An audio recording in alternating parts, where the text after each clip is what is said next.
Vamos a empezar ya. Bien, amigos de Cátedra Judicial, muchísimas gracias por estar presentes en una edición extraordinaria de Cátedra Judicial, hoy día jueves 6 de agosto. En esta oportunidad contamos con la presencia de la reconocida profesora universitaria, procesalista, la doctora Eugenia Ariano Deo, y nos va a conversar en esta oportunidad sobre la garantía constitucional de la predeterminación legal del proceso y estado de emergencia. Doctora Eugenia, muy buenas tardes, bienvenida a Cátedra Judicial y la escuchamos con atención. Muchísimas gracias, doctora. Muchas gracias, doctor Murillo, por la invitación que me permite estar virtualmente allá en el Cusco. Hace mucho tiempo, ¿no? Hace mucho tiempo que no voy por allá y probablemente pase mucho tiempo antes que vaya por allá. Y se espera pues que este momento crítico pues termine. La semana pasada, cuando tan gentilmente el doctor Murillo me invitó a estar con ustedes, pues me pidió sobre qué quería hablar. Y yo quería hablar, es algo que me está martillando la cabeza. Siempre me ha martillado la cabeza, pero no lo había visto o no había prestado atención a un fenómeno que es un fenómeno que se está registrando en el Perú, que antes no se había registrado, que es al menos no como se está haciendo en los últimos tiempos, y no precisamente como consecuencia del estado de emergencia sanitaria en el que estamos sumergidos, que es la vulneración de una garantía, que es una garantía nuestra, ¿no? Una garantía de aquello que establece nuestra Constitución, que es el de no ser, ¿no? No ser sometido a procedimiento distinto de los previamente establecidos. Siempre hay que tenerlo muy presente. En el Perú hace tiempo, ¿no?, que lo que establece el artículo 139, inciso 3, segundo párrafo, ha sido dejado de lado en lo que atañe a su primera parte. Es decir, aquello que ninguna persona puede ser desviada de la jurisdicción predeterminada por la ley. Esto es letra muerta, ¿no? Es letra muerta desde hace, pues, ya perdí la cuenta. Porque esto, ¿qué significa? ¿No? Esto significa que los órganos jurisdiccionales, número uno, solo pueden ser creados por ley, número uno.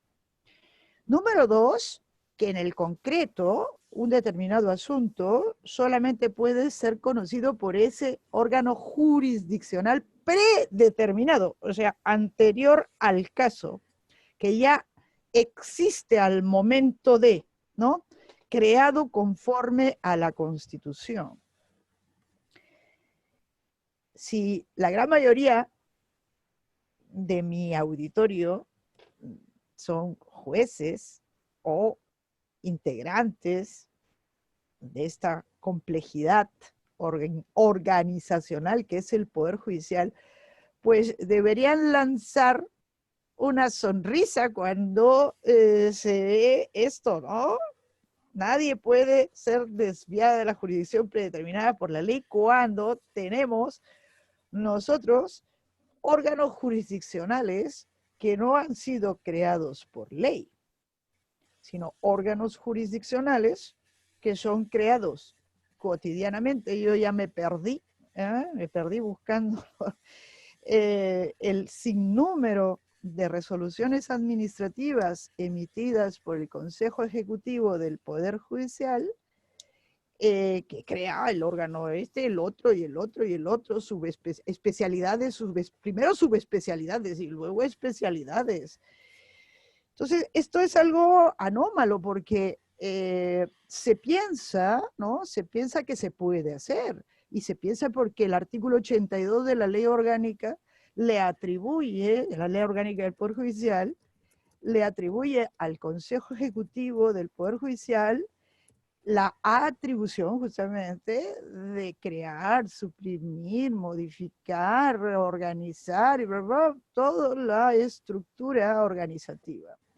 Ese artículo 82, o ese artículo que le atribuye, ¿no? Que le da esta atribución a al Consejo Ejecutivo del Poder Judicial, es una disposición que estaba más o menos en el texto original de la Ley Orgánica de 1991, que se lo atribuía en un principio a la Sala Plena de la Corte Suprema, pero que fue emitida durante la vigencia de esa ley orgánica, durante la vigencia de la ley, ¿no? De la ley de la Constitución de 1979, que si bien también establecía ninguna persona puede ser desviada de la jurisdicción predeterminada por la ley, lo estaba puesto dentro de las disposiciones del artículo 2, o sea, de los derechos fundamentales, pues es preconstitucional respecto, ¿no? Respecto de la Constitución del 93, que no solamente reprodujo esta disposición, con la otra parte que es el tema de fondo, de lo que quiero charlar con ustedes,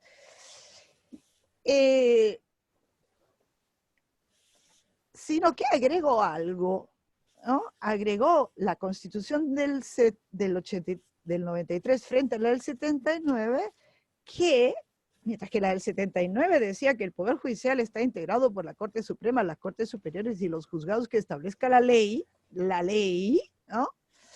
La Constitución del 93 estableció algo un poquito más restrictivo, ¿no?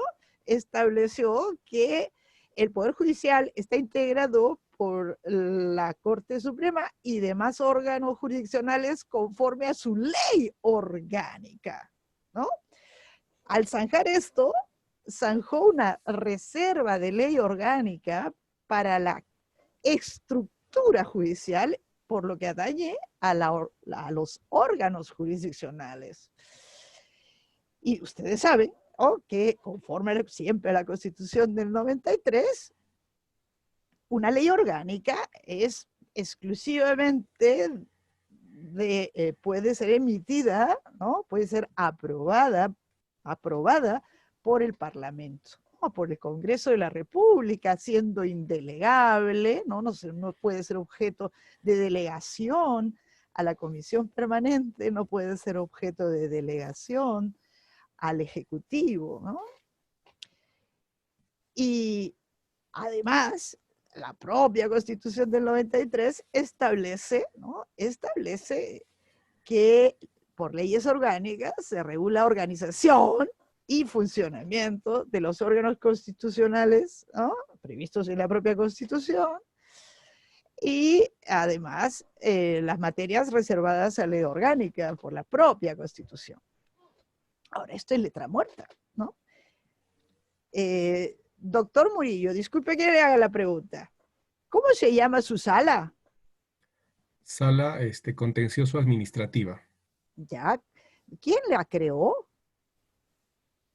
Me ¿De dónde parece que salió? ¿De pues, dónde salió? A ver, ¿de las dónde salió? las salas contencioso administrativas me parece que están establecidas en la ley orgánica, doctora. Pues lamento informarle que no existen. Lamento informarle que nosotros, si usted abre de vez en cuando su ley orgánica, No va a haber. no la va a encontrar, porque seguramente hay una resolución administrativa perdida y sumergida dentro del mar de resoluciones administrativas Como que sala crearon. laboral. ¿Cómo? Disculpe, como sala laboral. No, las Sí, salas laborales, por supuesto, ¿no? claro. Y esta es una sala laboral contenciosa administrativa. ¿Podría ser, doctora? No sé. No, pero lo pongo como ejemplo, es un estado de cosas, ¿no? Lo pongo como ejemplo y pregunto, ¿no? Las salas laborales existen, ¿no? Las salas laborales en la ley orgánica, porque las especialidades en la ley orgánica son 1, civil, 2, penal, 3, existe todavía lo agrario, ahí está, letra muerta, pero ahí está lo agrario, está lo laboral, y se le agregó lo de tránsito, y luego lo que eran la especialidad de menores, originalmente fue transformándose primero en de los niños y adolescentes y luego de familia, ¿no? Pero eso sí, modificación de la ley orgánica, y el último llegado fueron los juzgados de tránsito, especializados de tránsito. Esos son los de ley orgánica. Todo lo demás no existe. Los juzgados en lo contencioso administrativo, los juzgados constitucionales. No sé si en el Cusco tienen juzgado constitucional, pero aquí en Lima, pues agarraron unos cuantos juzgados civiles y por resolución administrativa en el año 2009 los volvieron juzgados constitucionales. Y entonces, el juzgado de los jueces, que son jueces civiles, ¿no? Pues yo soy un juez constitucional. En el Perú los únicos jueces constitucionales que hay son los que integran el Tribunal Constitucional. Doctora, justo en Lima tenemos ya más figuritas, ¿no? El juzgado constitucional tributario, el juzgado, la sala comercial, la sala contencioso administrativa subespecializada en mercado y tributario. Sí. Es un montón. Sí, pero digamos la matriz, yo estuve tratando de encontrar el origen de los juzgados contenciosos administrativos, ¿no? Y me perdí, porque en realidad fue hace años, en virtud de justamente una declaración de inconstitucionalidad de un juzgado previsional. Se declaró la inconstitucionalidad de creación por ley, no por ley orgánica, de un juzgado previsional. Pues como tenían uno ahí, le renombraron y lo volvieron juzgado contencioso administrativo, y ahí comenzó, y todo por resolución administrativa del Consejo Ejecutivo. Juzgado de lo contencioso administrativo comenzó 1, 2, 3, 4, y creciendo, y luego fueron las subespecialidades, las salas contenciosas administrativas, y toda una selva que, si uno, como yo siempre digo, si viniera un marciano, o sea, alguien muy de fuera, un outsider, uno que viene de fuera, y agarra y dice, o simplemente un español, digamos, que viene, ¿no? Que viene al Perú y dice, bueno, y se va a hacer cuando se pueda, ¿no? Hacer una visita, y pues que se encuentra y van y le explican, mira, aquí funcionan los juzgados contenciosos administrativos, aquí funcionan las salas contenciosos administrativas, aquí funcionan los juzgados constitucionales, y luego se va a ver la ley orgánica y dice, bueno, ¿dónde están estos, no? ¿Dónde están estos? Y así, subespecializando, en el año 2004, crearon la subespecialidad en lo comercial, ¿no? Porque si ustedes ven la denominación es juzgados civiles subespecializados en comercial, de la subespecialidad comercial. Y crearon primero una sala, luego ampliaron una segunda sala con la misma denominación, ¿no? Sala civil de la subespecialidad comercial. Y esto amparándose, esto en realidad era inadmisible, pero ¿qué pasó? Eso fue hace tantos años, en el año 2001, cuando crearon dentro de lo penal, crearon ese conjunto de jueces, de lo que luego se volvió otra selva, ¿no? Otra selva, eso es para juzgar específicamente una resolución administrativa que seleccionó un conjunto de jueces para los efectos de juzgar el caso Montesinos. Y ese fue el origen, ¿no? Y se legitimó, ¿no? Se legitimó a nivel del Tribunal Constitucional a todos aquellos, recuerdo un par de casos de estos involucrados que los derivaron, entraron a juzgado de turno penal y los derivaron a y él interpusieron habeas corpus, estos habeas corpus llegaron, y la respuesta del TC política fue, no, esos ya jueces ya preexistían, porque es una subespecialidad, ya estaba existente, porque es una simple subespecialidad.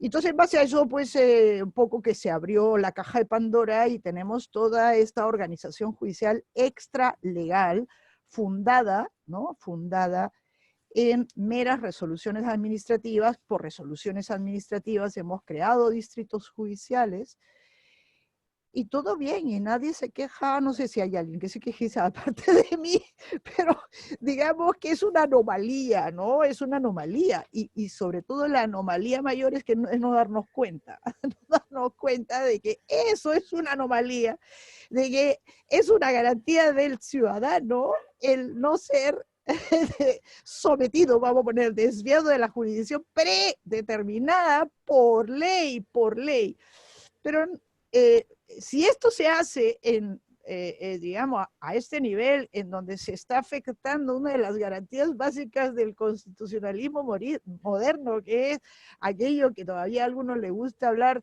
del juez natural, que no es natural, sino es el juez legal, ¿no? Es el juez preestablecido, porque lo importante está en la predeterminación, que además es una garantía establecida a nivel de la Convención Americana, ¿no? El artículo 8, nadie puede, ¿no? Cuando esta persona tiene derecho a ser oída por un juez predeterminado por la ley, entre otras cosas, ¿no? Competente, predeterminado por la ley, pero en el caso el caso peruano no es basta cualquier ley, sino que tiene que ser, ¿no? Tiene que ser la ley orgánica. Si esto no es respetado, imagínense lo que pasa con el otro cuerno, ¿no? Porque es la pareja de garantías. Esto del juez natural es una garantía muy antigua, muy vulnerada, muy difícil de plasmar, pero por lo menos, digamos, uno piensa en España, por ejemplo, en España tiene la jurisdicción contencioso administrativa, está en la ley orgánica.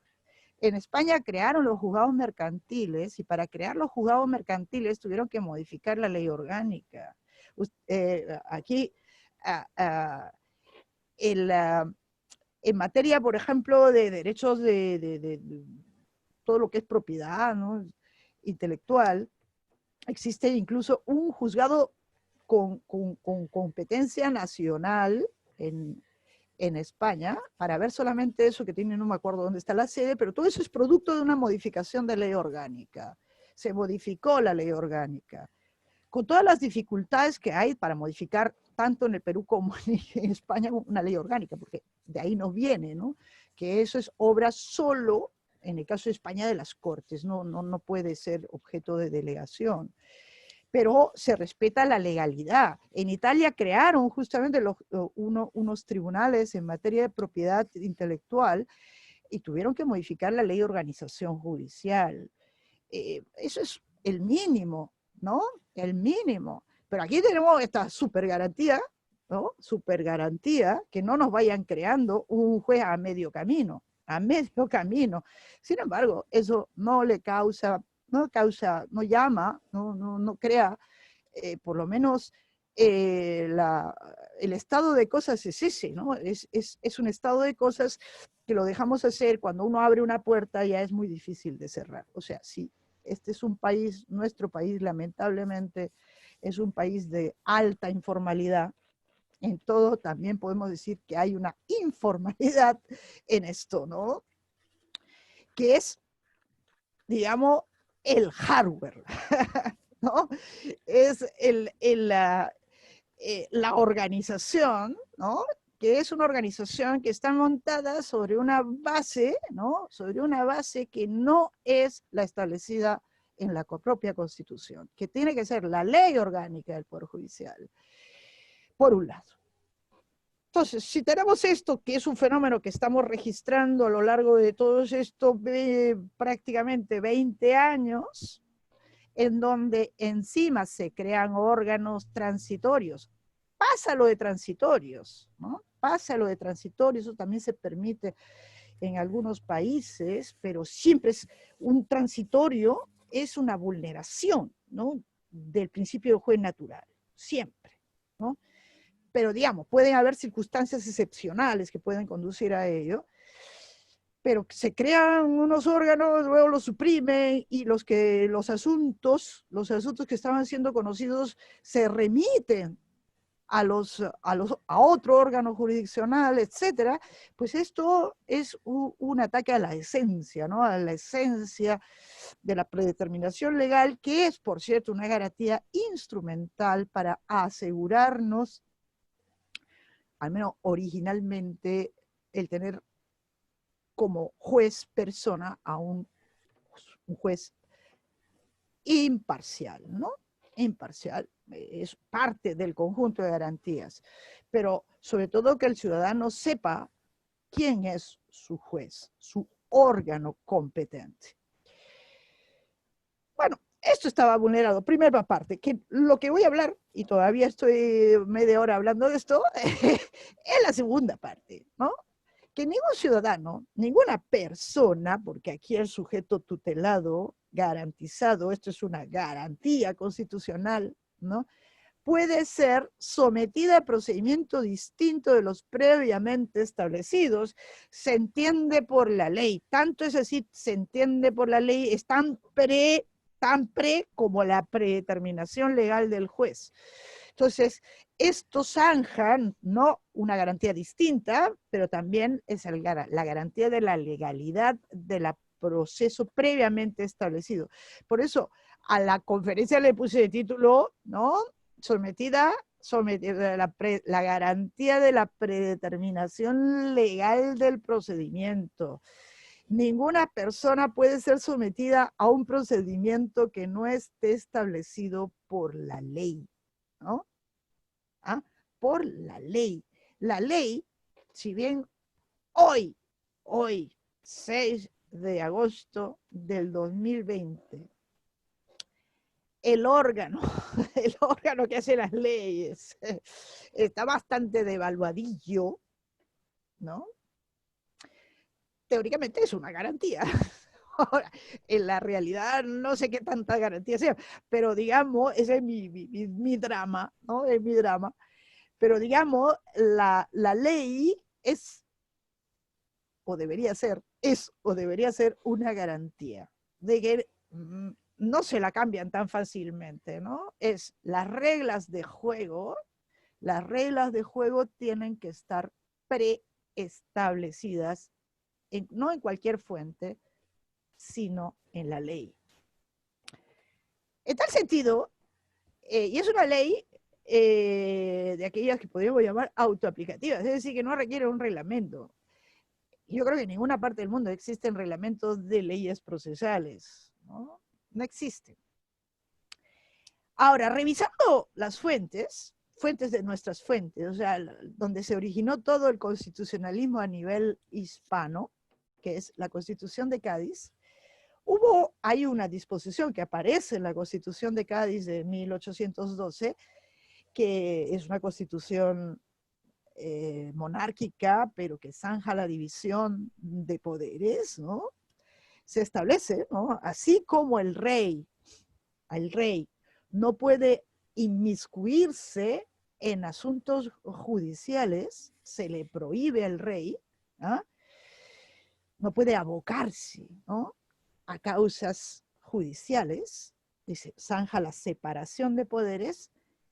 A su vez, se dice que los tribunales, está prohibido, se estableció en la Constitución gaditana que estaba prohibido que los tribunales no podrán, decía, hacer ningún reglamento para los juicios, ¿ah? No cabe ningún reglamento. ¿Por qué? Porque los jueces estaban para juzgar y ejecutar lo juzgado, es la fórmula de la Constitución de Cádiz, y no para hacer reglamentos. O sea, tampoco ellos podían inmiscuirse en las funciones en este caso, del legislativo. Nadie se meta con nadie, ¿no? Ni las cortes ni el rey, perdón, decía o sea, ni el órgano legislativo puede juzgar, ni el rey puede juzgar, pero de la misma manera los tribunales, que son los que sí deben juzgar, pueden darse reglamentos procesales, es decir, regular su propia actividad. Es la base del constitucionalismo, ¿no? ¿Y por qué digo esto? Y esto digo porque desde el año, en realidad, algo hizo el TCE, ¿no? El Tribunal Constitucional se ha autoatribuido desde siempre un poder normativo y se dan su propio reglamento normativo. Y esto lo han emulado también, lo ha emulado el Jurado Nacional de Elecciones.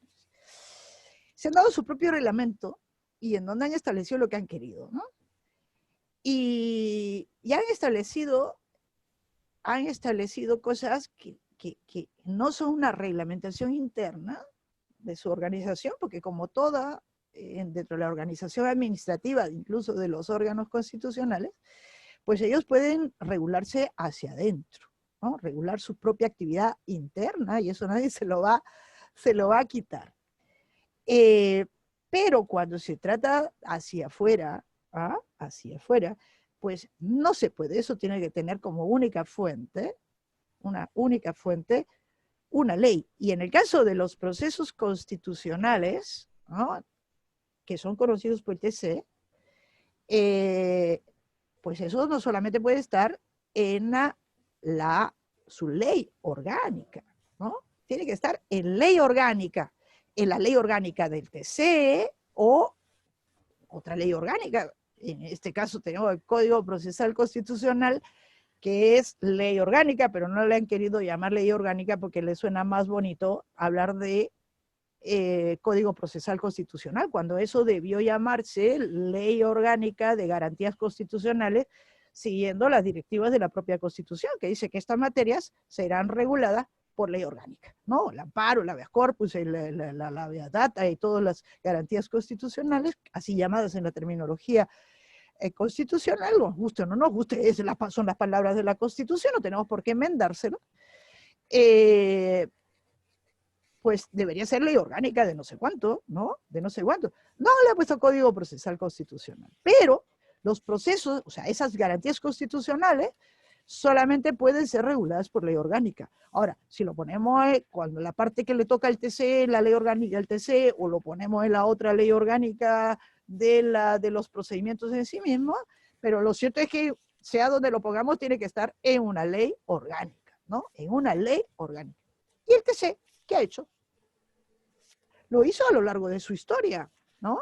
Se dio el reglamento normativo en el año 2006, pues aparte del reglamento normativo que ya estaba, que donde regulaba actividad de parte también de las partes ante él, inaudito, establecieron una limitación al recurso rebautizado por el Código del 2004, ¿no? El Código Procesal Constitucional como recurso de agravio constitucional, establecieron una limitación y cuando entró esta última composición, pues se dieron una sentencia del caso Vázquez y modificaron el reglamento normativo estableciendo una gama de limitaciones no previstas por la ley y por no pudiendo siquiera, ni siquiera podrían estar previstas por ley orgánica, estableciendo una serie de filtrajes, ¿no? De filtrajes a los recursos por reglamento normativo. Entonces tenemos el mal ejemplo, ¿no? Y cuando hay malos ejemplos, pues normalmente lo malo se replica, ¿no? Se replica. Y en los últimos tiempos, estoy hablando a partir del 2018, pero se fue cocinando en el 2017, en virtud de un convenio celebrado, ¿no?, por el Poder Judicial con este órgano que es una entidad privada, el que se llama el CEJA, el Centro no sé, de las Américas, por la Justicia, no sé cómo se llama, decidieron, oh maravilla, celebrar este convenio y comenzó una avalancha, ¿no?, de emisión de resoluciones administrativas para introducir la oralidad en el proceso civil, ¿no?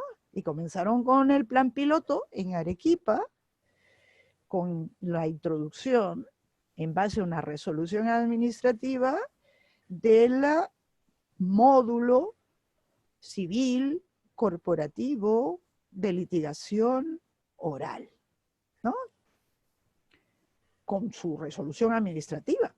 y dado el éxito, el maravilloso éxito en la reducción de los tiempos procesales, pues este plan piloto se fue ampliando, hasta que el año pasado, en agosto, entró en vigencia con su resolución administrativa, todas distintas, ¿no? También en Lima. Ahora, estas resoluciones administrativas, cuya llevan, ¿no? Ustedes creo que las conocen mejor que yo, porque los que forman parte del Poder Judicial, pues tendrán acceso al documento, ¿no? A los documentos. Estas resoluciones administrativas, y estas, es simplemente la resolución administrativa es la que se publica en el peruano, ¿no? Es como la semana pasada cuando me contactó el doctor Murillo, él me dijo, hoy día 31 de julio ha salido publicado en el peruano una resolución administrativa que aprueba la directiva número no sé cuánto, sobre el procedimiento simplificado, único, virtual, no sé qué, pero salió publicada solo la resolución administrativa y no la directiva. Y de hecho la directiva aprobada, y así ha pasado con todos, ¿no? Con todos los,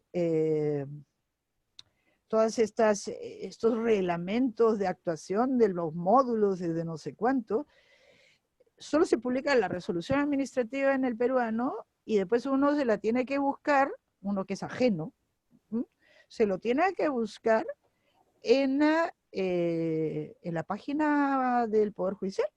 Por algún lado estará, ¿no? Y tiene que buscar y indagar y buscar y sumergirse.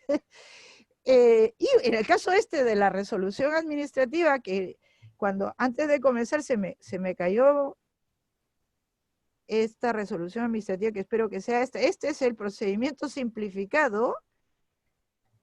No, este es otro. Este es el 107. Y virtual de pensión de alimentos. Este es uno previo. El otro debo tenerlo por acá, que se me cayó, mire. Ah, no, esta es la resolución a la que aludía el doctor Murillo, que es la 195. Inmediatamente que terminé de hablar con el doctor Murillo, me fui a buscarlo a la página web, en la parte de resoluciones del Consejo Ejecutivo, y no la encontré porque no estaban, esta es la 195, y estaban en la 190, ¿no? Y no salía publicada, y yo decía, ¿y dónde está todo el resto? Y todo el resto, pues uno se lo encuentra allí, en la página. Ahora esta semana lo encontré, y esta es la directiva 010, 2020, Consejo Ejecutivo Poder Judicial, proceso único simplificado y virtual, y como todos los documentos estos llevan documento interno. Y esto no está publicado no está publicado en el peruano. Esto está por ahí en algún lado publicado en la página del Poder Judicial. Y por lo tanto tenemos un problema, ¿no? Porque la resolución administrativa se publica, pero lo que se está aprobando con esa resolución administrativa es casi clandestino y rotulado como documento interno. Y si yo entiendo las cosas, un documento interno significa es un documento que va para adentro, ¿no? Regula la actividad interna, o sea, un documento que contiene reglas de administración interna, que no trascienden hacia afuera, que no se pueden aplicar ciertamente al demandante, al demandado, a los sujetos que no sean de la organización. No sé si estoy mal, pero esto contiene normas procesales que se aplican a las partes, ¿no? A las partes. Este es menos notorio, ya, pero hay otros en donde justamente aquellos que son antes de que nos llegara encima pues la pandemia, pues que los tengo aquí más o menos mencionado.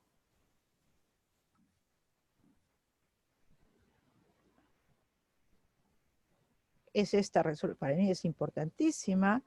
esta resolución administrativa 015-2020,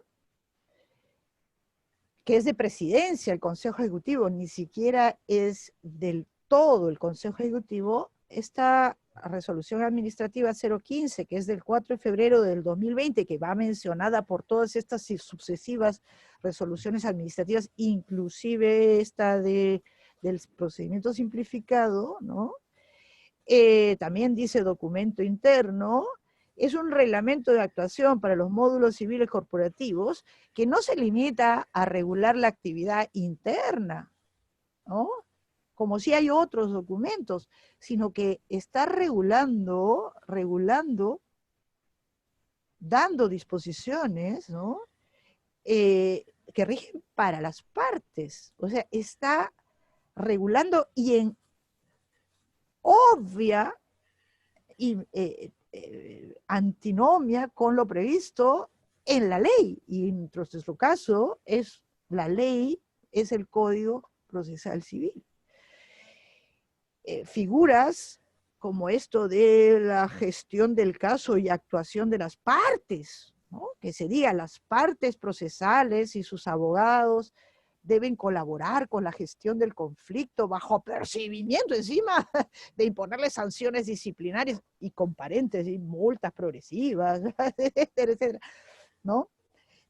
Los sujetos procesales deberán actuar en todo momento procurando la solución del conflicto de forma oportuna, adecuada y efectiva y cosas así. Deben cooperar y haber establecido una audiencia preliminar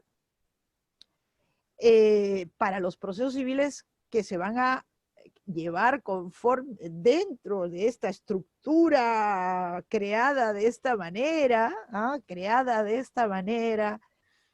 por resolución administrativa, todo. Por eso esto va conectado con lo primero que dije, ¿no? Con la predeterminación legal del juez.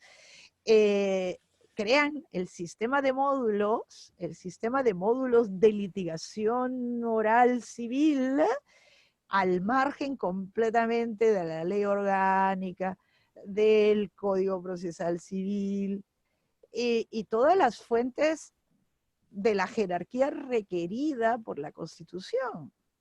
Y colisiona, en particular esto, para los futuros procesos civiles que se lleven, los que se llevan, ¿no? Se llevan bajo esto.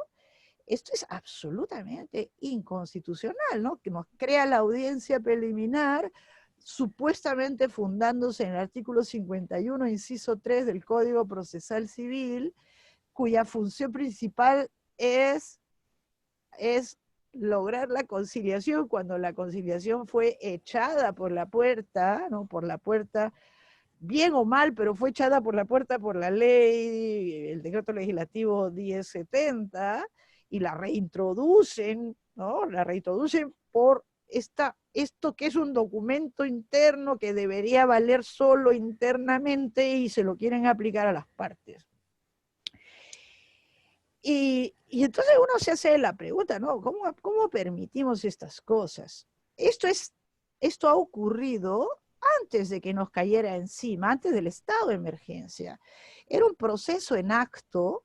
Yo recuerdo el año pasado que tuve un semestre, el último, bastante complejo en mi vida, que no le presté la debida atención. Por eso cada vez que puedo, me estoy reivindicando, ¿no? Sobre ello, lanzo este grito de atención, ¿no?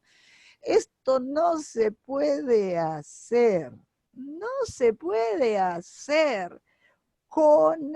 en el Perú, ¿no? Al menos en el Perú. Si estuviéramos en Francia, ¿no? No sería así como se haría, porque en Francia hay la peculiaridad del Estado constitucional francés conforme a la Constitución de De Gaulle del 58, que el Parlamento, ¿no? La Asamblea Nacional dicta en materia procesal una ley marco, ¿no? Una ley marco. Y luego el Ejecutivo dicta los reglamentos. Por eso, si ustedes se van a ver el Código Procesal Civil, y lo mismo pasa para el penal, es un conjunto de reglamentos, ¿no? Porque eso es el producto de la desregulación, de legificación, una cosa así, en donde se le da al Ejecutivo, ¿no? Desde la propia Constitución, el tener solamente una ley marco y el desarrollo concreto lo hace por un lado el Ejecutivo y lo completa además el Consejo de Estado.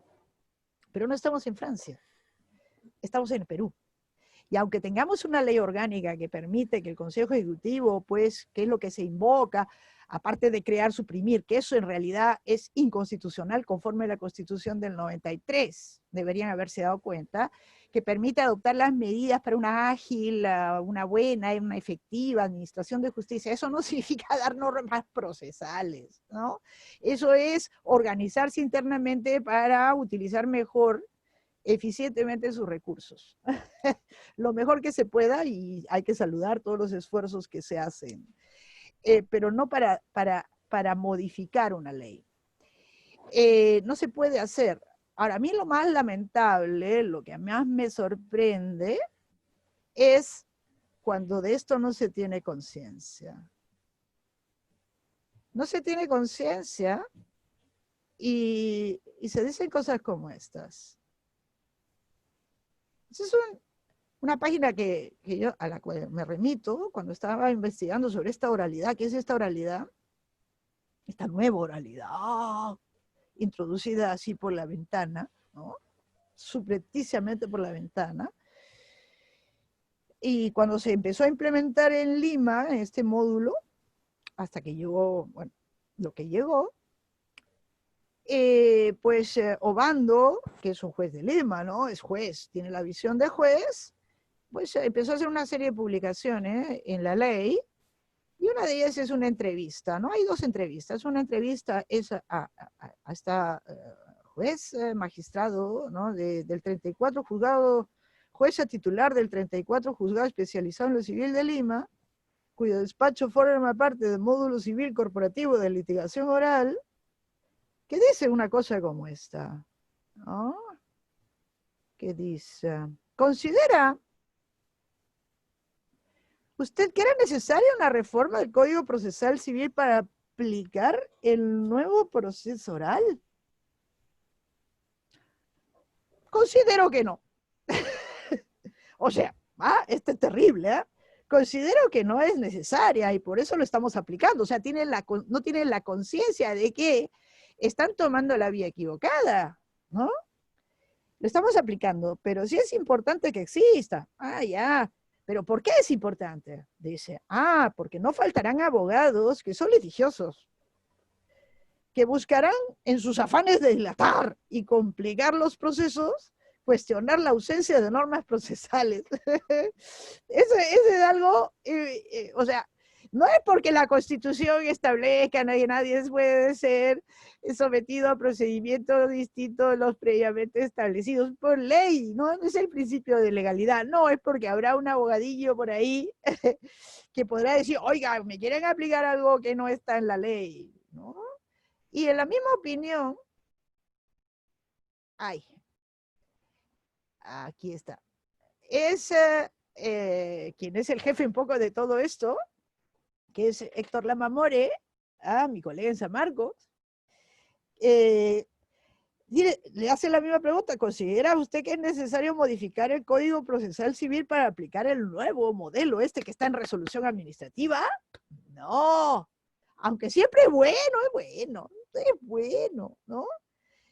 Que la oralidad esté regulada en la norma procesal, en nuestro caso por ahora no es indispensable la positivización del citado método, pues el juez puede legalmente en el marco, o sea, no es necesario. Eso es lo que más me alarma, es la carencia de conciencia de que es una garantía, no es una excusa del abogado temerario, ¿no? Que quiere dilatar, ¿no? El que nadie se ha sometido a procedimiento distinto del establecido con la ley, con el cual se puede estar completamente en desacuerdo. Yo estoy completamente en desacuerdo con lo establecido en el Código Procesal Civil, ¿no? Yo cuestiono, critico cada una de para mí es difícil encontrar una disposición correcta en el Código Procesal Civil, pero es el procedimiento que tenemos, ¿no? Y en todo caso, si hay alguna disposición que colisiona con la Constitución, yo invocaría, ¿no?, a los jueces de la República a aplicar el artículo 138 cuando les permite inaplicarlo, ¿no? ¿No? Que lo inapliquen por inconstitucional, a lo más, ¿no? Y es un poder maravilloso. Pero no hacer esto. El problema es en la falta de conciencia. Y todo esto ha ocurrido no en un estado de emergencia, ha ocurrido en estado de normalidad. Y eso es lo más grave. Pero naturalmente en marzo nos cayó encima, ¿no? Nos cayó encima esto que nos va a acompañar, espero no mucho, pero esa es una esperanza que, como se dice, uno observa, es una esperanza incierta, no se sabe. Y obviamente al caer en nuestro estado de emergencia sanitaria, y se declaró el estado de emergencia suspendiendo algunas garantías, pero entre las garantías suspendidas no está la legalidad. No pueden entrar la policía a nuestras casas sin previa autorización judicial, ¿no? Algunas garantías personales, ¿no? Pero no está esto. Y entre las tantas cosas, ¿no?, entre las tantas cosas que ha ocurrido es que se han obviamente dado una gama de resoluciones administrativas para afrontar el problema de cómo hacemos los procesos en este estado de emergencia. Y allí tenemos las disposiciones a su vez internas de cómo atender, pero disposiciones aprobadas por sendas resoluciones administrativas que yo me pierdo en todos sus números, sobre la mesa de parte virtual, eso no está establecido por ley, sobre las audiencias virtuales, de cómo se hace.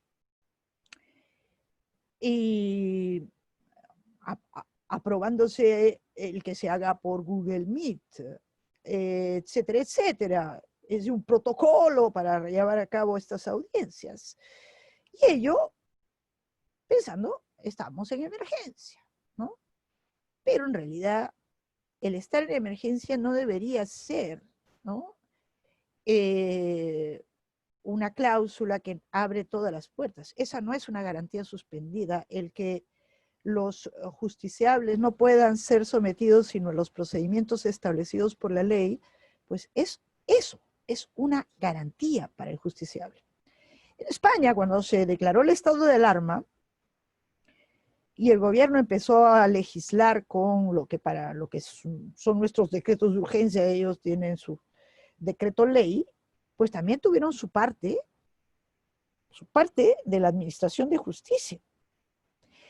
Y habilitaron la posibilidad de realizar audiencias o algo así a través de algún medio de videoconferencia. Entonces, eso es un equivalente a ley, ¿eh?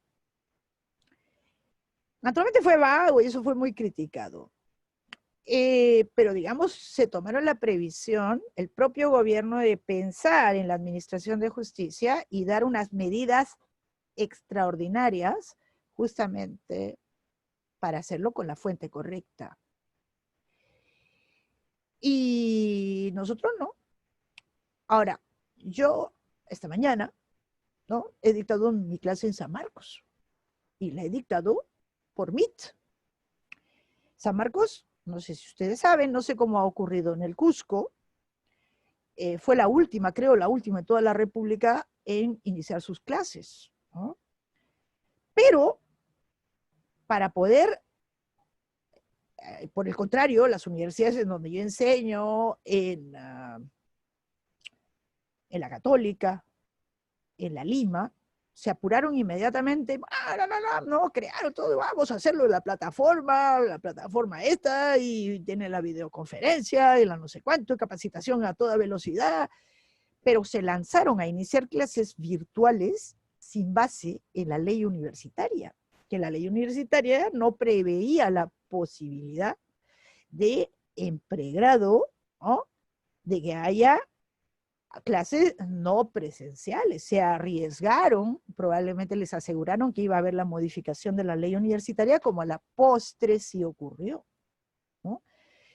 La ley universitaria no permitía las clases virtuales, pero luego se cambió por decreto legislativo, porque se tuvo la autorización, se tuvo la delegación por decreto legislativo, se cambió la ley universitaria permitiendo las clases virtuales, ¿no? Y por eso San Marcos después ya finalmente, cuando ya teniendo la base legal, ya se puso las pilas y empezó a pensar cómo hacerlo.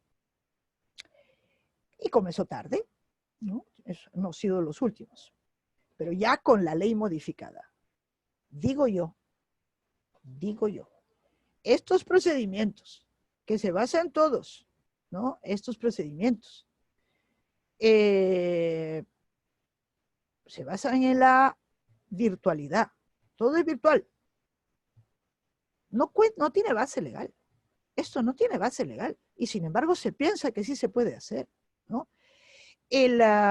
No ha tenido ninguna autorización, ni siquiera autorice, digamos que se pueda. Esto implica una modificación, ¿no? Una modificación que, por eso, con eso ingreso a la última parte, en estado de emergencia uno tiende a un poco a aceptar todo, porque algo hay que hacer, ¿no? Algo hay que hacer, hay que hacerlo.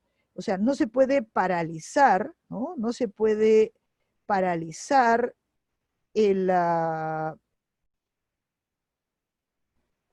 administración de justicia, no se pueden paralizar.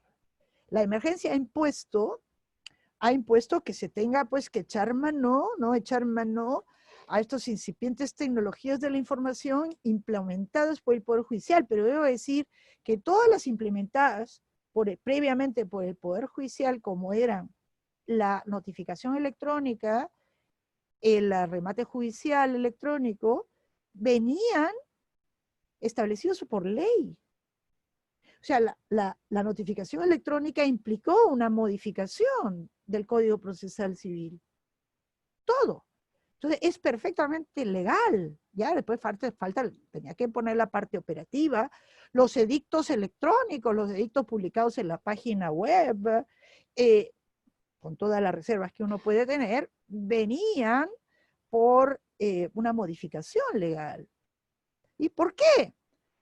Porque, caramba, los procedimientos no pueden estar sino regulados por ley, como una garantía. Ahora, yo no quisiera echar gasolina, ¿no?, al fuego, pero considero que por lo menos se tiene que tener la conciencia, ¿no?, de que esto tiene que ser, ¿no?, tiene que ser legitimado con una ley, ¿no? Cuando se dieron todos los decretos legislativos para adoptar, ¿no?, la medida, ¿no?, como caso se modificó la ley universitaria, pues se tuvo que modificar la ley universitaria. Pues también lo propio debió haberse podido hacer si las instancias judiciales se hubieran movido para ello, pero por una suerte de autosuficiencia, que ya lo estaban haciendo desde hacía meses, pues pensaron que podían hacer todo esto por resolución administrativa, y ahí están. Moraleja, a todos ustedes jueces, los que son jueces y me están oyendo, pues tienen que aplicar estos documentos internos, ¿no? Estos documentos internos en cabal vulneración de una disposición que está en la ley orgánica, ¿no?, en la ley orgánica del Poder Judicial, que es el de la independencia judicial, ¿no? La Constitución, en el artículo 146, le garantiza a los magistrados judiciales su independencia, que ello significa que solo están sometidos a la propia Constitución y a la ley, no a la directiva aprobada por el Consejo Ejecutivo, no, al menos en el campo procesal, no puede ser. Y el artículo 16, que en parte se parece a en parte ha sido tomada esta ley orgánica, es muy mala, ¿no? Es una ley orgánica que habría que cambiarla toda, pero que dice cuando los magistrados son independientes, ¿ah? Ninguna autoridad, ni siquiera los magistrados de instancia superior, puede interferir en su actuación. Esto también implica que no se le puede imponer directiva. ¿Cómo podemos hacer? ¿Ah? ¿Cómo podemos hacer cuando tenemos una resolución como esta, que es la última, pero todos dicen más o menos lo mismo, ¿no? Que dice, por aquí lo tenía, esta es la 195, no, creo que no es, esta es, establece todos estos procedimientos, bla, bla, bla, bla, lo primero que pone, vamos a ver, no sé dónde estaba,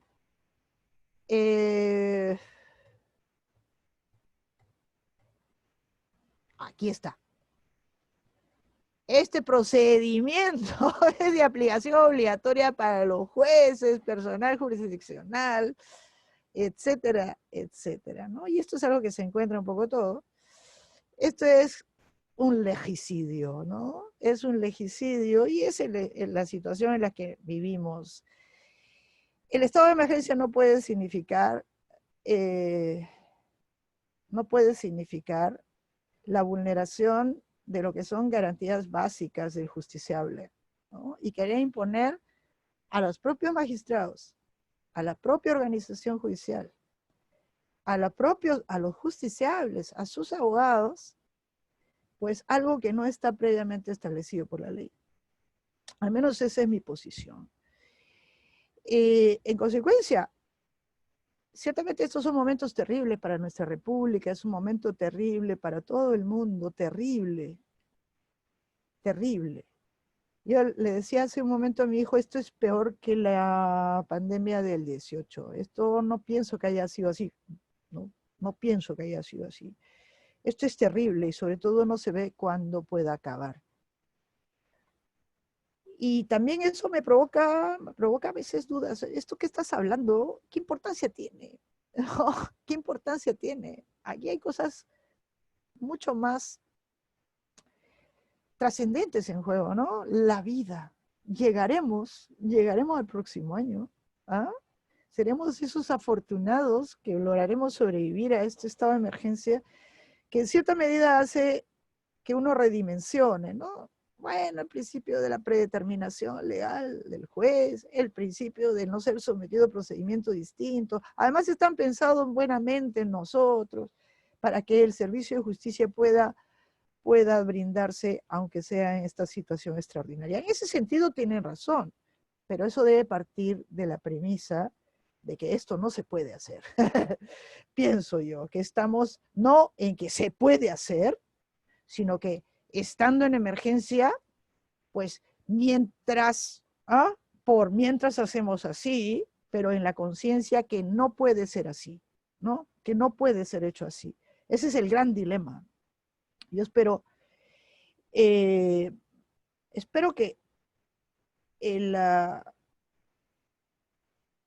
momento que estamos viviendo, pues, no sea pues una suerte de ábrete sésamo para que se haga lo que sea, ¿no? El todo vale, ¿no? El todo vale.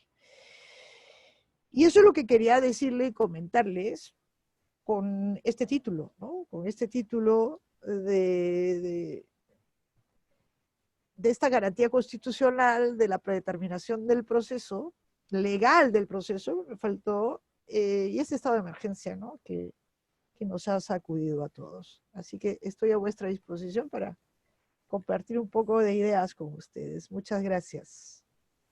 Gracias, doctora Eugenia. Y bueno, ahora con su paciencia y su aceptación, vamos a proceder a escuchar de repente alguna pregunta o algún nivel de participación entre nuestros asistentes. Le agradecería, doctora, de dejar de compartir la pantalla para poder ir viendo.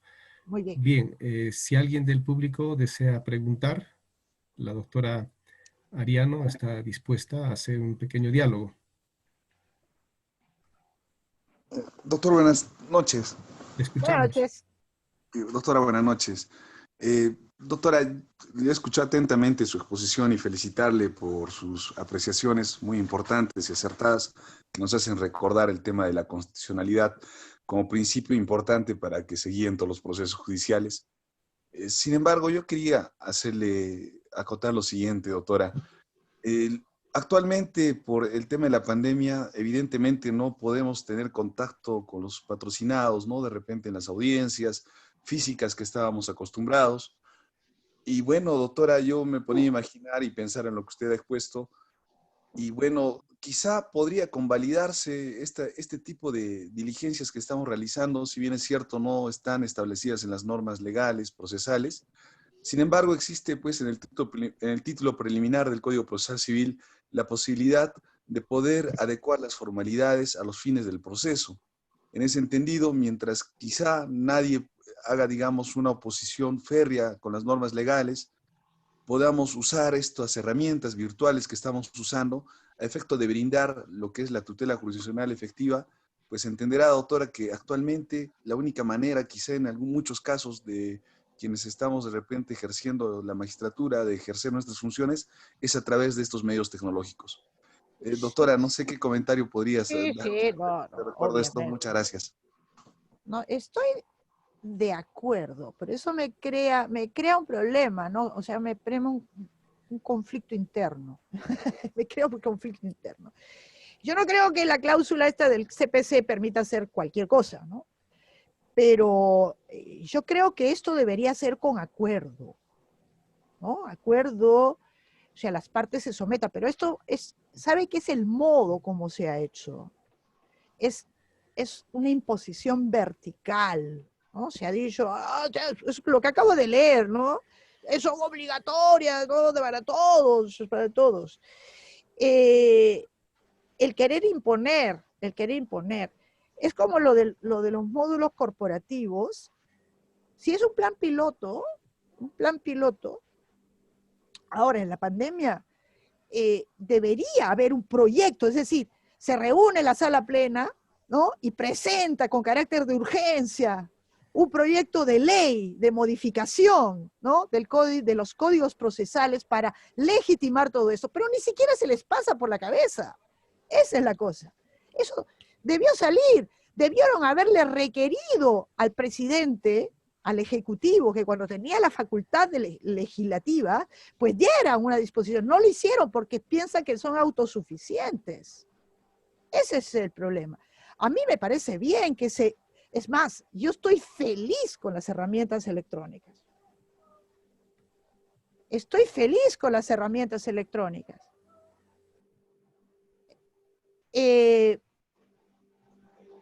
Pero tienen que tener la habilitación legal, ¿no? Debería tener la habilitación legal, como deberían tenerlo. En emergencia, extraordinariamente, podemos hacerlo, porque no se puede dejar de brindar el servicio de justicia, no se puede, ¿no? Y se tiene que hacerlo de modo seguro. Y me parecería genial. De hecho, yo avisoro en el futuro ese proceso tecnológico, pero no hecho así, no hecho así, impuesto. Debería haber una, por lo menos, ¿no? Por lo menos debería haber la anuencia de las partes, ¿no? Las partes están sometidas, se sienten sometidas. Es como en estas audiencias virtuales que se están llevando a cabo, pues ¿qué se pasa si el abogado se le va en la conexión? ¿No? Se le va la conexión y se le fue la conexión. Y no pudo, ¿cómo hacemos?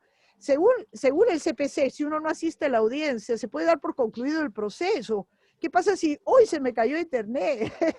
Se me cayó internet. Este tipo de cosas requiere una serie de adaptaciones y sobre todo una gran flexibilidad, ¿no? Una gran flexibilidad y la anuencia de las partes, la anuencia a las partes a que esto se lleve así, que debió ser un poco la regla en este módulo corporativo que viene impuesto de las alturas, en un modo ilegal, Y en todo caso, quien quiere someterse es como quien quiere someterse, digamos, a un procedimiento alternativo, ¿no? Experimental, tiene que ser voluntario. No impuesto, ¿no? No impuesto. Es un poco así. Debo decir que está muy bien que se eche mano a las herramientas tecnológicas. Y ese es nuestro futuro. Ese es el futuro. Pero es el modo, ¿no? Es un tema del cómo se ha hecho, ¿no? Va mi objeción.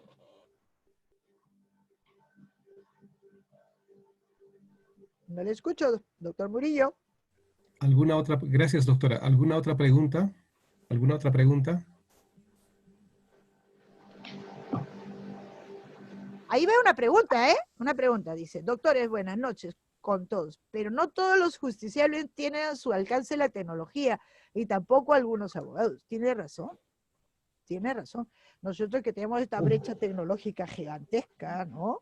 Pues algunos afortunados tenemos esto, ¿no? Esto que nos permite esta tarde comunicarnos, ¿eh?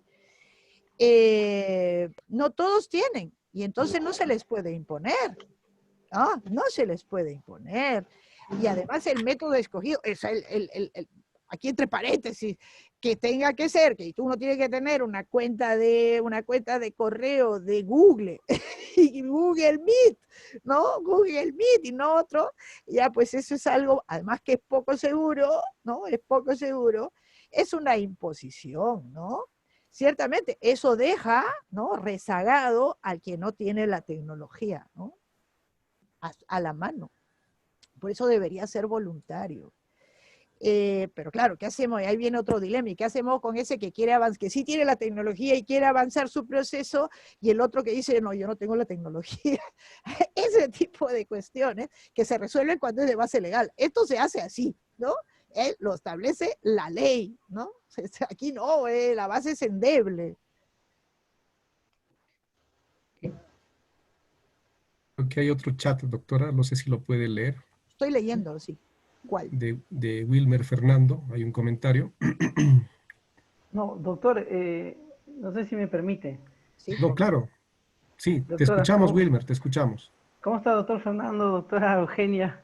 Brillante exposición, doctora. Usted siempre, bueno, la verdad, diciendo la verdad, ¿no? Porque nos hemos acostumbrado, y ya esto es una costumbre, ¿no? En el Poder Judicial, emitir una serie de resoluciones administrativas, incluso a veces hasta marcando parámetros determinados para que el juez resuelva de uno u otro sentido. Bueno, yo cuando era incluso servidor judicial de la Corte de Ica, incluso recuerdo una anécdota muy cuestionable a este tema del juez predeterminado por la ley, ¿no? Y creo que en el año 2012, con este tema de Espinar, con este tema de las mineras, claro. Me acuerdo que al alcalde Boyohuanca pues lo detuvieron y lo trasladaron a la ciudad del Cusco, no hubo las garantías, y creo que el Consejo Ejecutivo en un abrir y cerrar de ojos sacó una resolución administrativa delegando la competencia única y exclusivamente a la sala de apelaciones y al juzgado de investigación preparatoria de Ica, ¿no? Para que solamente se dedique a juzgar a Moyohuanca y a todos los casos de Espinar, ¿no? En ese momento, ¿no? Evidentemente eso fue una situación, recuerdo, bueno, alarmante, incluso recuerdo que el abogado defensor en ese momento, no recuerdo bien el doctor que intervino, pero incluso solicitó la nulidad, ¿no?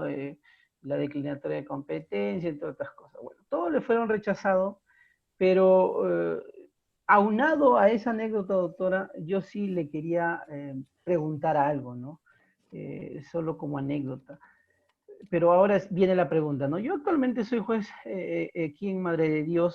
Nosotros estamos, claro, está como todas las cortes a nivel nacional en un proceso de implementación de la oralidad en el Proceso Civil. Pero, bueno, nadie niega que no está tan plasmada de la forma de repente que todos quisieran, ¿no? Pero, y quizás va a haber en algún momento estos problemas que suceden, pero ¿qué opina usted, doctora, como no está plasmado en la ley, como no proviene de la ley, como no se ha modificado el Código Procesal Civil, ¿cómo tendría que actuar el juez en algún momento dado cuando de repente se llevó a cabo la audiencia virtual, de repente por ahí un abogado no se conectó, o quizás habiéndose conectado no le gustó cómo se llevó a cabo la audiencia, de repente hasta se emitió la sentencia, y quizás nos plantea la nulidad, pues basado en toda esta situación, ¿no? No está modificado el código, solamente hay resoluciones administrativas, algunas directivas del módulo civil, etcétera, etcétera. ¿Qué opinión, doctora, le merece al respecto? Bueno, ese es un riesgo, pues. Pero como nadie se da cuenta del problema y si uno termina yendo al TC, probablemente lo legitime, yo creo que tiene poco de qué preocuparse. Porque el propio TC, ahora van a cambiar la composición, pero probablemente los que entren van a ser de la misma línea. Este del principio de legalidad, pues está atropellado, ¿no? Y no se tiene conciencia, que es una garantía. Es una garantía para todos, es una garantía para el juez, es una garantía sobre todo para las partes, ¿no? Ahora, lo de la módulo de la oralidad, perdón, el módulo de oralidad es curioso, ¿no? Porque han condicionado la aplicación de las tecnologías para los módulos que integran los módulos conforme a estas reglas, ¿no? Estas reglas de los módulos corporativos de la oralidad, ¿no? Ahí es para que funcione la tecnología. Y bueno, que el que salten problemas luego es inevitable. Es inevitable, probablemente pase. Y tendrán razón, pero dudo que alguien les dé la razón, ¿no? Es como cuando hace un tiempo, justamente una sentencia dictada en Arequipa en un desalojo, ¿no? En un desalojo, se fue en casación. Se fue en casación. O sea, terminó yendo a la Corte Suprema y la Corte Suprema, o sea, él alegó que se le había aplicado un procedimiento que no estaba establecido por la ley y perdió, ¿no? Perdió, tan simple como eso. Y es más, gran elogio porque se había demorado, o sea, de llegar desde la primera instancia hasta la Suprema 1 año. Entonces, es maravilloso porque es mucho más rápido. Wow, se ha demorado, ha llegado en 1 año. Como si 1 año fuera nada en la vida, ¿no? Pero con los tiempos que manejamos son terribles, ¿no? Así es que, bueno, yo pienso que, bueno, por ahora tenemos problemas más graves que esos. Entonces hay que como estamos encima de la ola, pues hay que tratar de surfear en lo posible y tratar de que las cosas marchen, aunque sea un poquito, a nivel judicial, para minimizar un poquitillo, pues esta parálisis inevitable que conlleva esta terrible enfermedad, ¿no? Bien, la doctora Katia Virto. Sí, Katia. doctor Fernando, buenas noches. Doctora Eugenia, muy buenas noches. Buenas noches. Bien, a raíz de la maravillosa exposición que nos hace un poco reflexionar de todo lo que nos está pasando en estos momentos, yo lo que tengo claro es que como que hay que diferenciar la paja del trigo, ¿no? Porque sí, qué duda cabe que antes de que empiece ese tema de la situación de emergencia por pandemia, hemos tenido pues resoluciones administrativas que nos han dejado, que hemos venido analizando en cátedra también, que nos han dejado muchas dudas, ¿no? El tema del proceso de alimentos, que tiene varios problemas en realidad de fondo, o el tema del módulo de oralidad del proceso civil. Y luego de esta situación excepcional, que muy bien, como dice la doctora, bueno, hay que subirnos a la ola y tener que ver todas estas resoluciones que en buena cuenta modifican la forma en cómo se llevan los procesos por esta situación de emergencia. Yo me pongo un poco, yo soy abogada litigante, ¿no? Entonces vemos el lado de los justiciables, ¿no? El justiciable, ¿qué busca? Una celeridad, busca el pronunciamiento del Poder Judicial, el avance de su proceso. Eso es lo que el justiciable espera, Y la situación en que nos ha puesto la pandemia es pues en muchos casos de desesperación. Yo tengo casos donde mi patrocinada tiene 80 años y dice, mañana muero y nunca se resolvió mi proceso. Entonces, es verdad que las herramientas de la tecnología nos están ayudando de repente en los supuestos también que el propio órgano jurisdiccional nos da las herramientas, nos dice, sí, ya puedes pasar tu informe, puedes hacer tu audiencia, etcétera, pero también es verdad que otros órganos jurisdiccionales con o sin razón simplemente no lo están aplicando. Entonces, más allá de la predeterminación, pienso que lo óptimo sería de que por lo menos se unifique una suerte de establecimiento de ese requisito necesario en el que las partes, o se dé la garantía a ambas partes para que acepten someterse a esta situación extraordinaria, ¿no? De poder a realizar las audiencias por estos medios electrónicos. Es verdad, también hay un problema de igualdad de armas tecnológicas, esto entre comillas, porque sí, pues uno podrá tener mejor conectividad que otro, etcétera. Pero sí creo que como un planteamiento, ¿no? Los señores magistrados que son siempre presentes en cátedra, por lo menos prever esa posibilidad de que se procure dar esa igualdad de armas a las partes para legitimar estos procedimientos que sí, es verdad, tiene la pata coja, pero es el único elemento que al justiciable le viene generando. No sé qué comentario nos puede tener, doctora Eugenia, respecto de este justiciable. Gracias, doctora. Bueno, todo tiene que estar pensado en el justiciable, ¿no? Ya debió haber estado pensado. Ahora, el sometimiento voluntario al procedimiento tiene el inconveniente que si el otro lado no quiere, se bloquea, ¿no? Ese es el problema. Por eso se lo resuelve cuando es un procedimiento establecido, uno está sometido a lo que establezca la ley, ¿no? Y ese es el problema.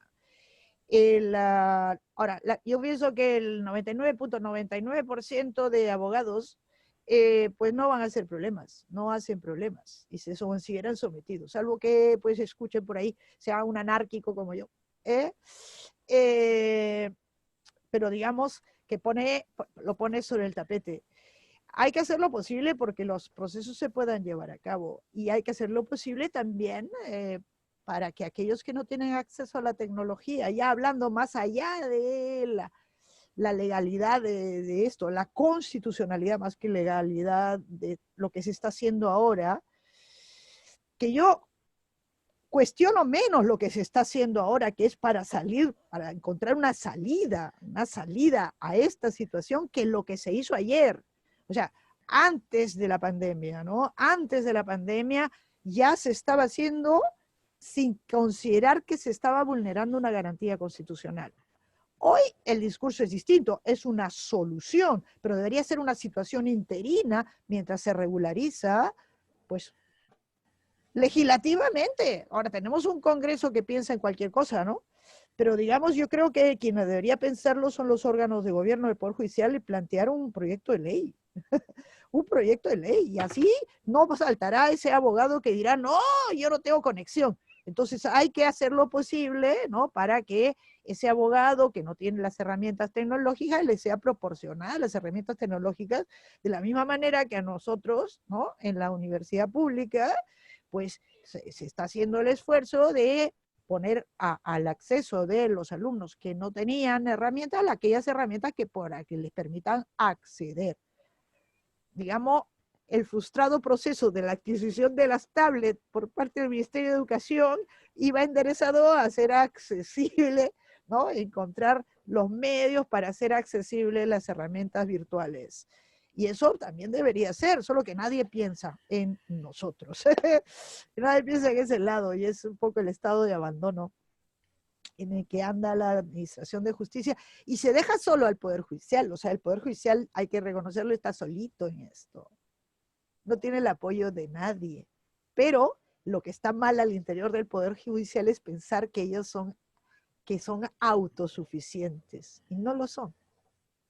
¿No? No lo son. En España, y permíteme que mencione lo de España, Los jueces se dedican a hacer su tarea, no es su problema. Y el ejecutivo es quien tiene que organizarle todo, todo, ¿no? O es el ejecutivo central o es la comunidad autónoma quien le pone los locales, el personal, ¿no? Todos los jueces son independientes, no tienen nada que ver, pero todos se lo organizan.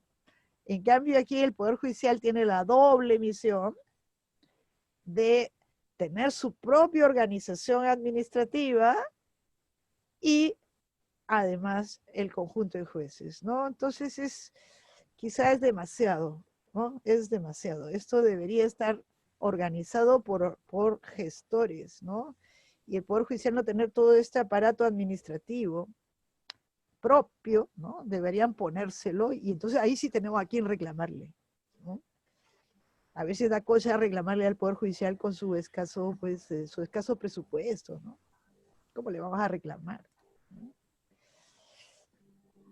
Doctora Eugenia, no es algo reciente, ni está motivado con el tema de la emergencia, pero cuando se implementó el Código Procesal Penal, en virtud de normas administrativas, se adicionó, ese es el término que se utilizaba, se adicionó a las funciones que tenía un juzgado de paz letrado, las de, por ejemplo, ser juez de investigación preparatoria.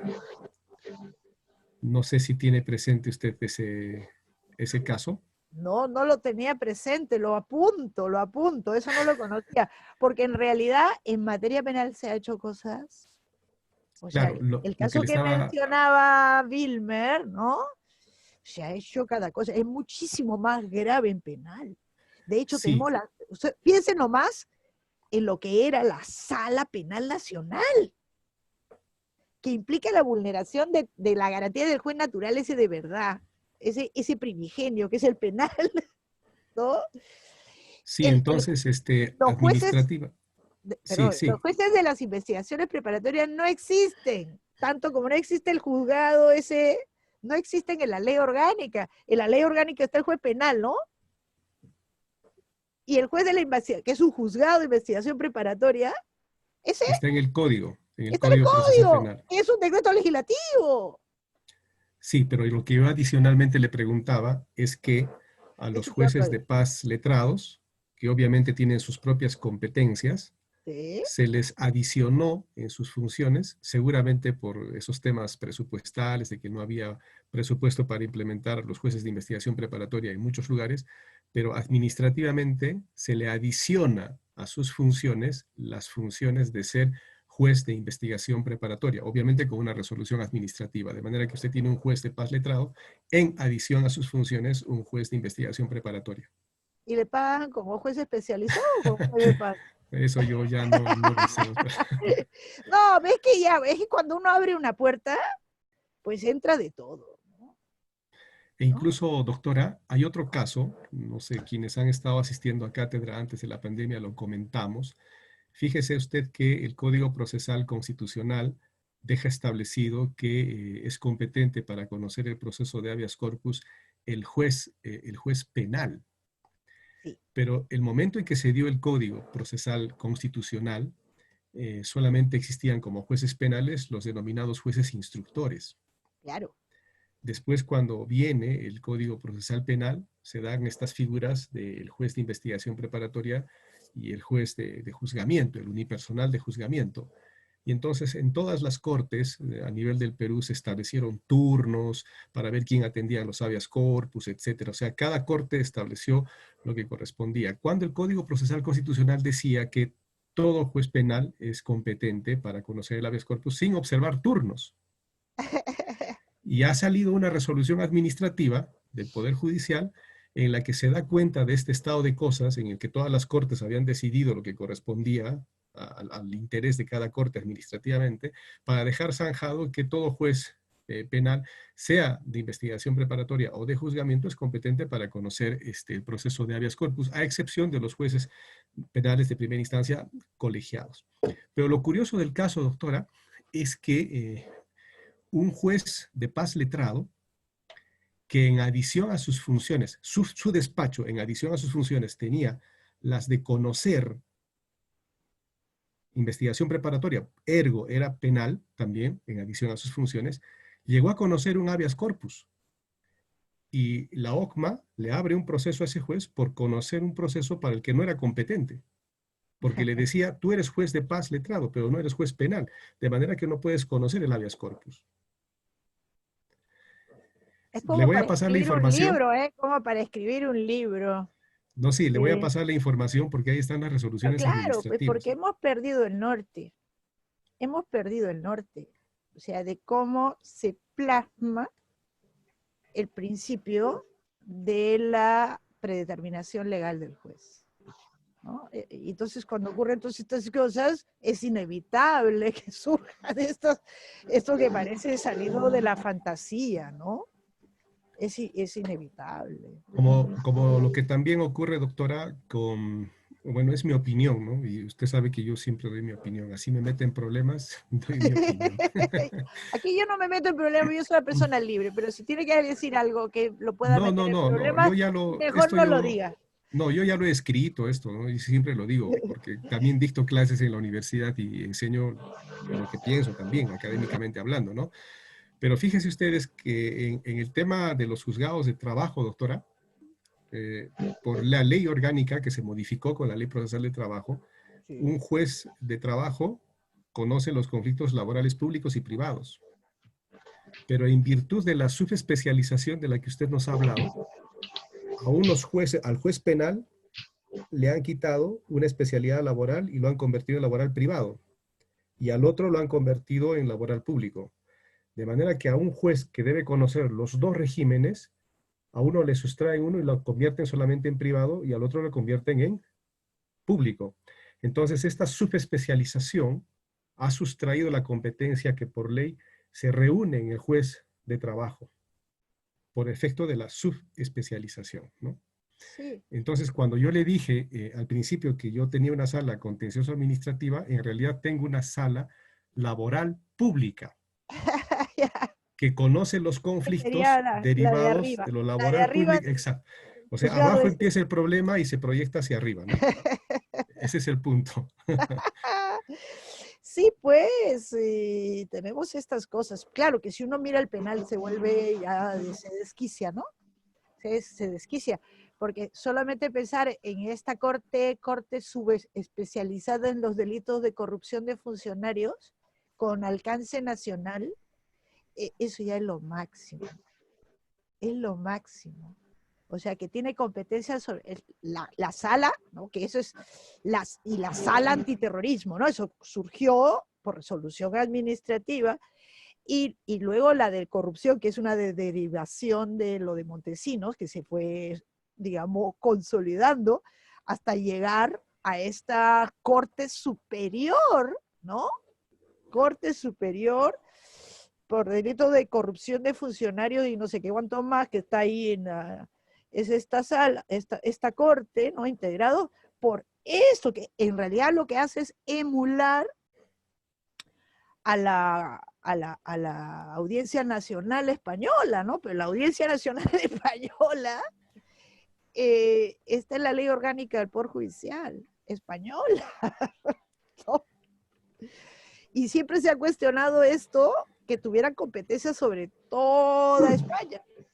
Pero por lo menos está en la ley, ¿no? Está en la ley orgánica donde tiene que estar. Podrán estar de acuerdo o en desacuerdo, pero digamos desde el punto de vista de la legalidad está, ¿no? Y nosotros hemos desviado a los que cometen el delito en tal o cual lugar y no, tendrán que ser juzgados en Lima, ¿no? Porque tiene competencia nacional. El único órgano con competencia nacional debería ser la Corte Suprema, ¿no? Nada más. Y en cambio, y tenemos los juzgados supraprovinciales y toda esta cosa que es un desbarajuste, ¿no? ¿No? Y eso pues, provoca que los jueces pues, tengan mil y un dilemas también, ¿no? Mil y un dilemas. Bien, ¿alguien del público que desee participar? Doctor Fernando, buenas noches. Luis Manuel, te escuchamos. Doctora Eugenia, tenga usted muy buenas noches. Buenas noches. Previamente, permítame agradecer pues, su intervención y si me permite hacerle una pregunta, porque en realidad existen dos partes en un proceso judicial y un tercero, que es el órgano jurisdiccional, obligado a dar una respuesta inmediata a la pretensión del usuario.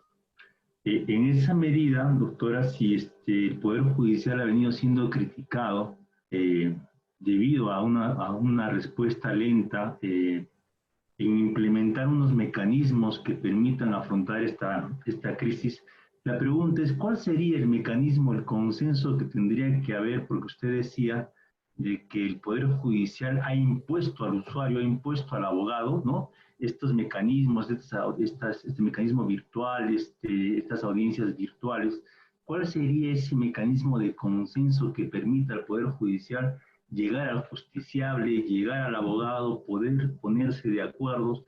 ¿Por qué? Porque el usuario requiere una respuesta inmediata y el Poder Judicial está en la obligación de otorgarles esa respuesta. En todo caso, es cierto lo que usted ha venido diciendo, habrá quienes digan que se viola el principio de legalidad, pero también habrá alguien como la doctora Virto nos dijo de que está contenta porque el Poder Judicial por lo menos está dando una respuesta en parte oportuna a su problema, al problema de su usuario. Bueno, ese es un dilema, pues es que aquí el Poder Judicial tiene el deber institucional, ¿no?, de dar respuesta, por supuesto.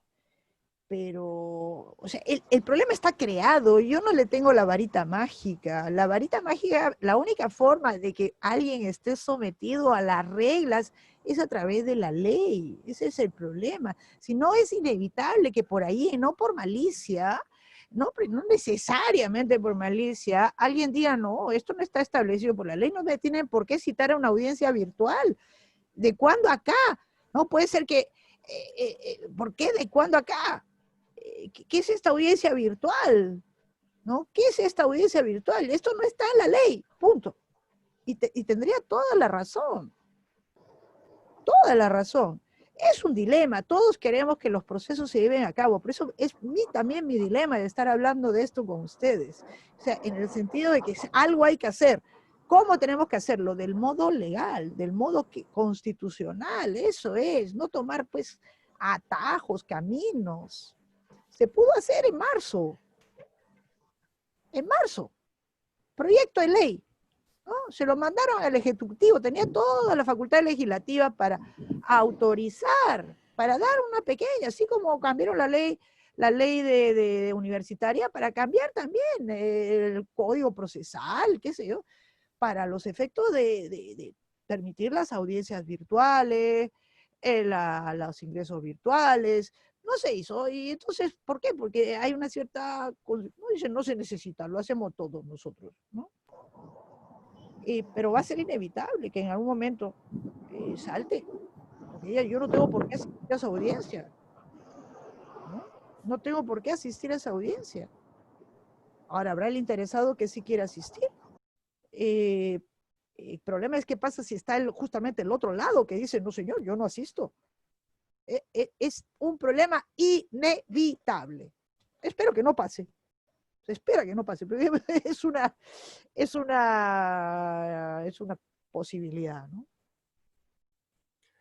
Doctora, pero también uno analiza los proyectos de ley que ha presentado el Poder Judicial de un tiempo a esta parte al Congreso de la República, y yo me atrevería a decir que ninguno de ellos ha tenido un buen destino, ¿no? No sé si por la calidad del proyecto. No lo sé. Yo no desconozco esto, pero yo creo que sería un buen tiempo, bueno, para proponer normas legales correspondientes y también para hacer una nueva ley orgánica del Poder Judicial, ¿no? Pero una ley orgánica del Poder Judicial que nazca, yo me atrevería a decir, salvando las distancias del caso, de una suerte de asamblea constituyente de los jueces que propongan una propia ley orgánica, ¿no?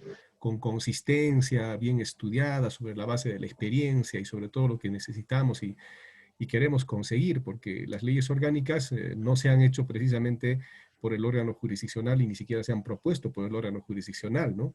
Entonces Mira, creo que sería un buen momento fundante para el Poder Judicial que los jueces en una suerte de congreso se reúnan y elaboren un proyecto de ley orgánica que precisamente sobre la base de las experiencias contemple todas las posibilidades de organización del Poder Judicial moderno que el Perú se merece, ¿no? Creo que esa sería una buena salida, ¿no?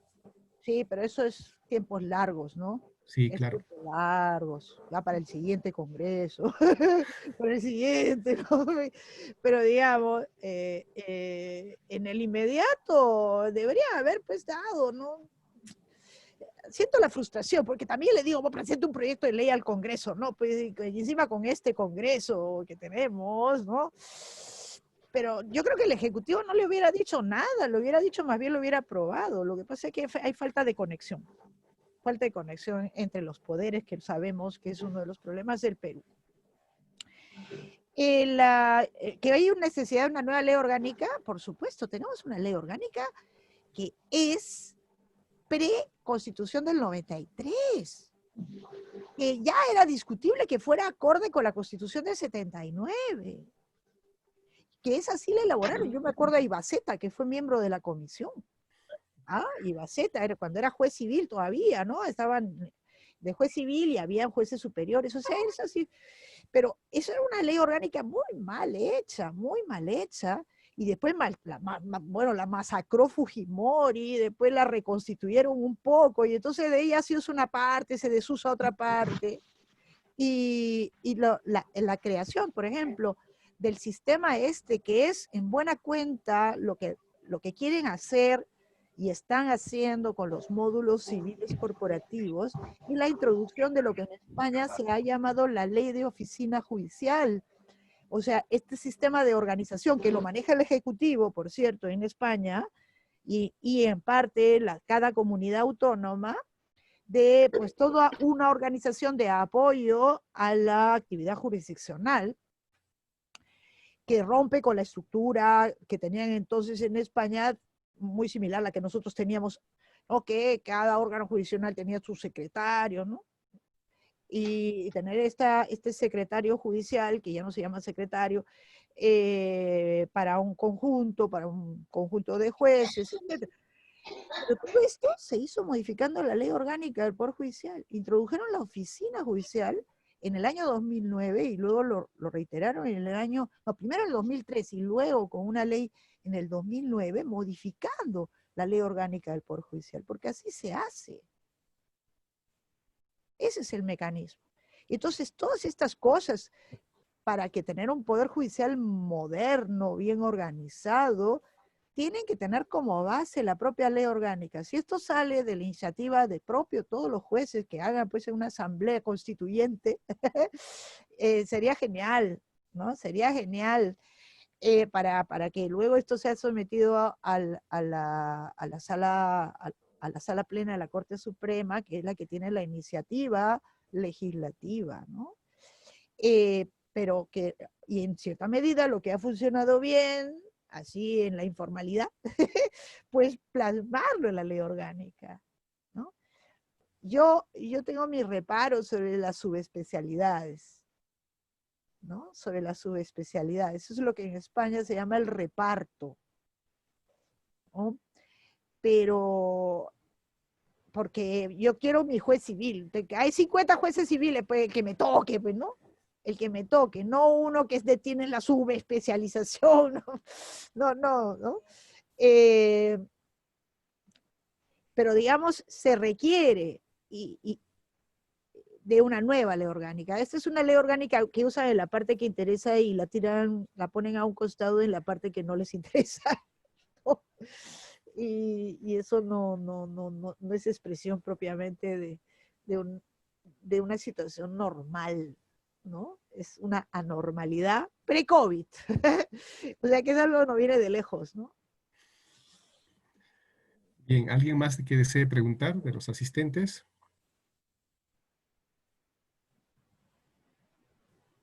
Creo que ya no hay más preguntas. En el chat hay una reflexión, Hay doctora, reflexiones, hay de reflexiones. Damaris Vega Silva. Sí, sí, le estoy viendo. Creo que la satisfacción que sientan los justiciables no es un barómetro confiable sobre la constitucionalidad de los procesos. Bien decía varios juristas que no se puede hablar de la existencia plena de un Estado de Derecho, pero es deber del Estado y de los que administran justicia alejarnos de toda arbitrariedad y acercarnos a la vigencia plena de los derechos fundamentales. Muy bien. Eso cae un poco en lo que usted ha dicho en la independencia de la función jurisdiccional de los jueces, ¿no? No, que no es por los jueces, es para nosotros. Sí. Es una garantía para nosotros, ¿no? Sí. Sí. Bien, no hay más preguntas, doctora. A mí me corresponde únicamente agradecerle su tiempo, haber aceptado darnos una conferencia, sobre todo que las ideas circulen, que el pensamiento se dé a conocer, que siempre estemos cuestionando las cosas para avanzar, para progresar y principalmente para salir adelante en la tarea de crear un sistema de justicia realmente confiable, predecible para todos los ciudadanos, que es lo que se merecen. Doctora, la dejo en el uso de la palabra para su despedida. Bueno, yo soy quien agradece, espero haber dicho algo que sirva y mis más calurosos saludos para el Cusco y espero que pronto pues mejore la situación allá, que está tan mala como la de acá, ¿ah? ¿No? Y esto es, pues hay que cuidarse mucho, quédense en casa, hasta donde puedan, ¿no? Cuidarse mucho, distanciamiento social, audiencias virtuales para todos, para no contagiarnos. Gracias, Muy bien. doctora, muy No, amable, gracias a gracias. usted. Muchas gracias.